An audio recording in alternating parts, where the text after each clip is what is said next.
बिस्मिल्लाहिर्रहमानिर्रहीम। अस्सलाम वालेकुम नाज़रीन, मैं हूं कंबर Zaidi supreme court of Pakistan से। एक बड़ा ही अहम हफ्ता, आज का दिन खसूसन बड़ा इम्पॉर्टेंट है। सुप्रीम कोर्ट ऑफ पाकिस्तान से सुबह ही सुबह एक फ़ैसला आया इलेक्शन ट्रिब्यूनल्स के हवाले से। पंजाब इलेक्शन ट्रिब्यूनल केस में 5 रुकनी बेंच का फ़ैसला, जो कि आप ये कह सकते हैं किस्मत का फ़ैसला है उन लोगों की जिन्होंने इलेक्शन ट्रिब्यूनल्स में अपनी अपील फ़ाइल की हुई है। क्या कुछ हुआ इस फैसले में, ये हम आपको बताएंगे। चीफ जस्टिस की सरबराही में जो 5 रुकनी बेंच था, इसकी जानिब से यूनानिमस फैसला आया 5-0 से। और पंजाब के इलेक्शन ट्रिब्यूनल्स का मामला इंतहाई अहम मामला, जिसमें मुतादिद पीटीआई अरकान की दरखास्तें आई हुई हैं कि फॉर्म 45 और फॉर्म 47 का तनाज़ा है। आज जजमेंट जो अनाउंस की गई है, इसको देखते हैं। जस्टिस मुनीब आज के दिन बड़े अहम है 63A के केस में। उनकी जानिब से एक बेंच में जो केस लगा था, क्या कहा गया वो भी आपको बताते हैं। राजा बशार साहब हमारे साथ मौजूद हैं और इनसे भी डिस्कस करेंगे। सुप्रीम कोर्ट ऑफ पाकिस्तान में जस्टिस काजी फाइज ईसा की सरबराही में 5 रुकनी बेंच ने इलेक्शन ट्रिब्यूनल का केस सुना था, उसका फैसला महफूज कर लिया गया था। पंजाब इलेक्शन ट्रिब्यूनल केस में इलेक्शन कमीशन ऑफ पाकिस्तान ने सुप्रीम कोर्ट को बताया था कि हमारी लाहौर की चीफ जस्टिस आलिया नीलम साहिबा से मुशावरत हुई है। उस मुशावरत में ये तय पाया है कि 4 जजेस जो हैं वो हमारी जानिब से लगाए जाएंगे। 4 जजेस जो हैं वो लाहौर हाई कोर्ट की चीफ जस्टिस नाम देंगी। और इस तरह से ये मामला जो है 8 जजेस का इलेक्शन ट्रिब्यूनल के वो तय पाएगा। सुप्रीम कोर्ट को ये बताने के बाद उसी टाइम अदालत ने ये कहा था कि आप मामले के नोटिफिकेशन के हवाले से तैयारियां करें। सुप्रीम कोर्ट अपना ये फैसला महफूज करती है और ये फैसला मुनासिब वक्त पर सुनाया जाएगा। आज के दिन जब ये फैसला सुनाया गया तो वही हुआ जो कि एक्सपेक्टेड था, यानी जस्टिस काजी फाइज ईसा से जो इस्तदा की गई थी तहरीक इंसाफ की जानिब से कि सर आप ऐसा करें कि लाहौर हाई कोर्ट की जो जजमेंट आई है, जिसमें वो ये कहते हैं कि अदलिया जो है किसी भी एग्जेक्टिव अथॉरिटी यानी इलेक्शन कमीशन के अंडर काम नहीं कर सकती। ये अदलिया का इख्तियार है कि जजेस तैनात करने हैं और ये अदलिया जो है वही नॉमिनेट करेगी कि कौन सा जज होना चाहिए। अलबत्ता मुशावरत ज़रूर होनी चाहिए, लेकिन इस फैसले को जस्टिस काजी फाइज ईसा ने पीटीआई की इस्तदा के बरक्स न सिर्फ कलअदम करार दिया, बल्कि साथ ये भी लिख दिया कि ये फैसला अदालती नज़ीर के तौर पर इस्तेमाल नहीं किया जा सकता। फिर चीफ जस्टिस ने यह भी लिखा कि पंजाब इलेक्शन ट्रिब्यूनल केस में एहतियात बरतनी चाहिए थी।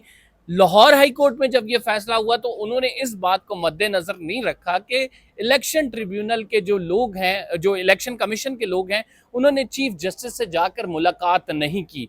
आईनी इदारों के दरमियान जो मामला है, इसमें इंतहाई एहतियात बरतनी चाहिए।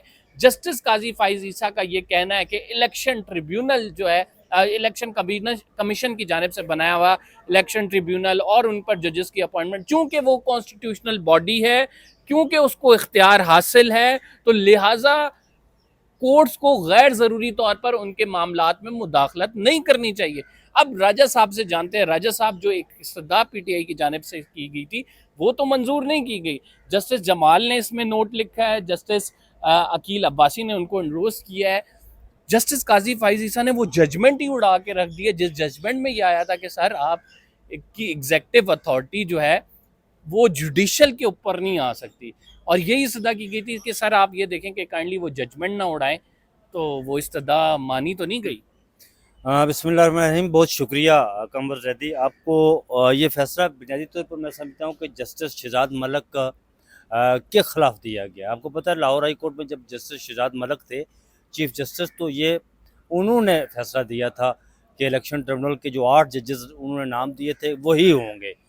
वो चूँकि सुप्रीम कोर्ट में आ चुके हैं और उनकी बड़ी मशहूर उनकी दबंग किस्म की स्पीचेस भी रही हैं, और इत्फाक से जब से वो सुप्रीम कोर्ट में आए हैं तो उस वक्त से लेकर आज तक chief justice of Pakistan justice Qazi Faez Isa ने उन्हें अपने साथ बेंच में नहीं बिठाया और ना ही किसी कोई अहम केस में, अहम मुकदमे में उन्हें बिठाया है कि आप उस मुकदमे में बैठें। पता नहीं वो कोई फौजदारी मुकदमात उनके हवाले किए हुए हैं कि आप सुने और फैसला दें। उनके जूनियर को बेंच बढ़ा देते हैं उनके साथ, तो उसमें बैठे रहते हैं वो, और ये बुनियादी तौर पर उनके ख़िलाफ़ फैसला दिया गया है।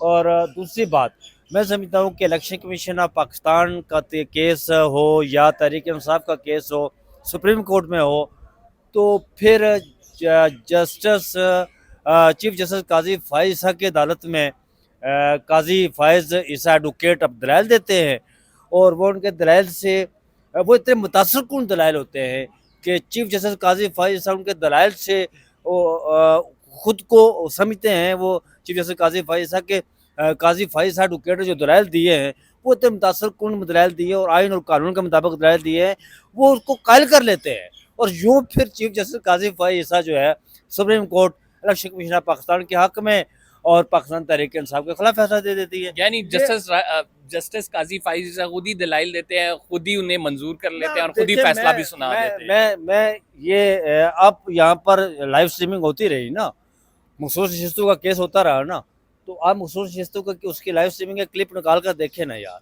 आप भी बैठे होते थे, मैं भी बैठा होता राय था। साहब इन्हें बता देते हैं हाँ। नाजरीन को तो कि नाजरीन वहाँ जब पर भी वो- इलेक्शन कमीशन के हवाले से कोई दलाइल सामने आते थे या इलेक्शन दलाइल सामने कमीशन नहीं आते थे यार, इलेक्शन उनका कमीशन वकील- को डिफेंड की बात उनका- आती नहीं, थी। नहीं नहीं कमर जैदी उनका वकील, आप गलत बात कर रहे हैं ना यार। इलेक्शन कमीशन ऑफ पाकिस्तान का वकील कौन होता था? उनका वकील काजी फाइज एडवोकेट होते थे।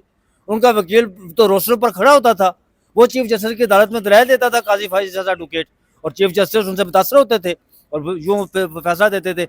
अब मैं राजा देखिए, साहब की बात थोड़ी सी आसान कर दूं ना लोगों के लिए आसान इस वजह से कर दूं कि इलेक्शन कमीशन के वकील जब भी कोई दलाइल देते थे तो जस्टिस काजी फाइज ईसा ना सिर्फ उसको इंडोर्स करते थे बल्कि ये कहते थे तहरीक इंसाफ के वकला की जानिब से दलाइल का काउंटर ये कहते थे कि इलेक्शन कमीशन एक आईनी बॉडी है और इलेक्शन कमीशन अपने फैसलों में खुद मुख्तार है, इलेक्शन कमीशन को आप ऐसे नहीं कह सकते। तो इस वजह से राजा साहब ये यार कह रहे हैं। मखसूस नशिस्तों वाला केस उसकी समाअत हो रही थी, तो वहाँ पर जो पाकिस्तान तहरीक इंसाफ के वकला रोस्टरूम पर थे, उनकी तरफ से कोई बात हुई तो तलखी हो गई जजेस और उनके बीच में।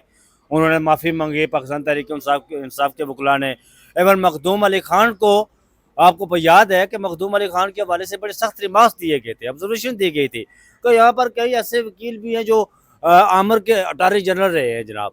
तो जब इलेक्शन कमीशन पाकिस्तान के वकील सिकंदर बशीर साहब रोशनों पर दलाइल दे रहे थे तो उन्होंने जस्टिस आशा मलिक के हवाले से उनकी तौहीन की थी, तस्दीक अमेज लहजा अख्तियार किया था।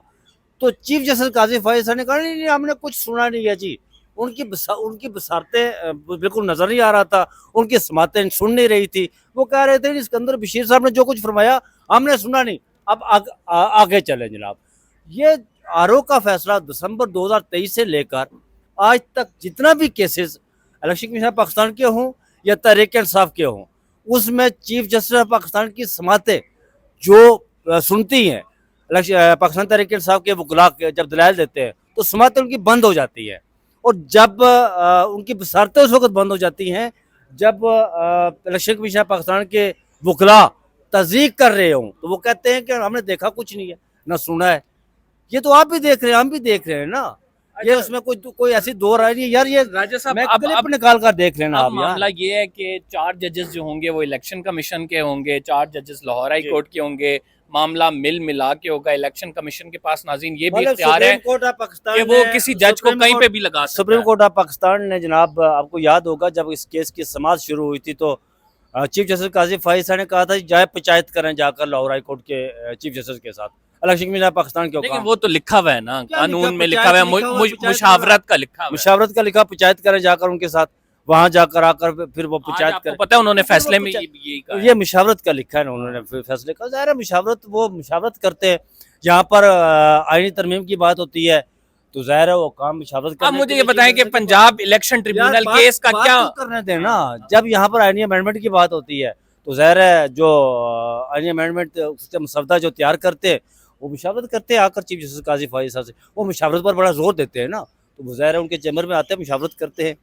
अच्छा मुझे ये बताएं कि अब पंजाब इलेक्शन ट्रिब्यूनल केस का मामला तो डिसाइड हो गया, वो- इलेक्शन ट्रिब्यूनल बनेंगे, आप क्या उसका देखते हैं जी, मुकद्दर होगा? उसका मुकद्दर क्या होगा जी। यहाँ पर इलेक्शन कमीशन ऑफ पाकिस्तान के जो ट्रिब्यूनल बने हैं यहाँ पर वो 5 साल के बाद फैसले देते हैं।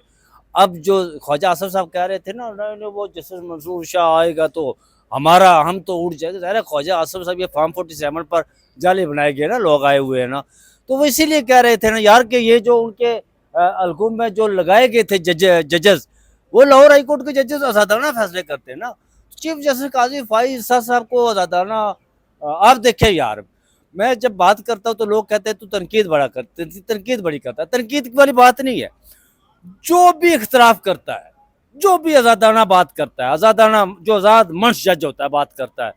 मुझे ये बताएं, चीफ जस्टिस काजी फाइज साहब से अपने अपने साथ जस्टिस तरमीनुल्लाह को उन्होंने सबसे पहले अपने साथ बेंच में रखा, उन्होंने इख्तलाफ किया, उन्हें अलहदा कर दिया। जस्टिस अकील अब्बासी ने उसके बाद जस्टिस इरफान सादिक को रखा, उन्होंने इख्तलाफ किया, उन्हें अलहदा कर दिया। जस्टिस अकील अब्बासी को रखा, उन्होंने इख्तलाफ किया, उन्हें अलहदा कर दिया। जस्टिस नईम अख्तर अफगान पहले दिन से साथ है, क्योंकि फाइल उनके साथ जाती है। अमीनुद्दीन साहब भी हाँ, पहले से दिन, साथ। क्योंकि फाइल उनके सामने जाती है, वो दस्तखत कर देते हैं। अच्छा। वो दस्तखती जज है यार, वो उनका वो क्या क्या कह सकता है। अच्छा, जस्टिस मुनीब आज नाज़रीन एक बेंच में बैठे थे और जस्टिस वो सर्विस ट्रिब्यूनल का केस था। जस्टिस मुनीब ने सहाफ़ियों को देखा और सहाफ़ियों को देखकर कहा कि आज कुछ स्पेशल है, आज आप लोग सारे इस कोर्ट में क्यों आए हैं, इतना अहम मुकदमा ये कैसे हो गया। मुस्कुराए पर जस्टिस मुनीब। और उसके बाद जस्टिस मुनीब ने कहा कि लगता है आज कोई खसूसी दिन है। हाँ। 63A के हवाले से भी समात है, उसकी जो भी अपडेट्स होंगी हम नाजरीन को ज़रूर आगाह करेंगे। नेक्स्ट व्लॉग हमारा 63A के हवाले से होगा कि आर्टिकल 63A पे जस्टिस मुनीब की जजमेंट, आज उसका जो है वो रिव्यू लगा हुआ है, उसमें क्या कुछ होगा हम आपको अपडेट्स देंगे। फ़िलहाल सुप्रीम कोर्ट ऑफ पाकिस्तान से अपडेट ये है कि पंजाब इलेक्शन ट्रिब्यूनल के इसका फैसला आया। जस्टिस काजी फाइजी साहब के बेंच ने 5 रुकनी बेंच ने यूनानिमस फैसला किया है। जस्टिस अकील अब्बासी और जस्टिस जमाल खान मंदो खेल के नोट की भी बात हो रही है, वो नोट आएगा तो उसके भी हम मंदरजात जो होंगे आपको बताएंगे। अब तक as of now election tribunal जो है वो फ़ाल हो जाएंगे और इलेक्शन ट्रिब्यूनल, पंजाब के जो इलेक्शन ट्रिब्यूनल होंगे इसमें केसेस लगेंगे, जिसमें 4 जो जजेस हैं वो इलेक्शन कमीशन की मर्ज़ी के होंगे और इलेक्शन कमीशन के पास ये भी इख्तियार होगा कि वो किसी जज का भी ट्रांसफ़र कर सकता है। मुख्तलिफ रावलपिंडी बेंच है, मुल्तान बेंच है, दीगर जो इलेक्शन ट्रिब्यूनल्स बनेंगे कहीं से कहीं ट्रांसफ़र कर सकता है। ये जस्टिस काजी फाइज़ की जानिब से फैसला दिया गया है। हम एक शॉर्ट ब्रेक के बाद आपके साथ दोबारा आएंगे, 63A के हवाले से बताएंगे। फ़िलहाल के लिए इतना ही। कंबर जैदी को इजाज़त दीजिए। अगर आपने चैनल को सब्सक्राइब नहीं किया तो सब्सक्राइब ज़रूर कर लें, बड़ा इंपॉर्टेंट दिन है, बड़ी अपडेट्स आपको देनी है। फ़िलहाल के लिए इतना ही। अल्लाह ने के बाद।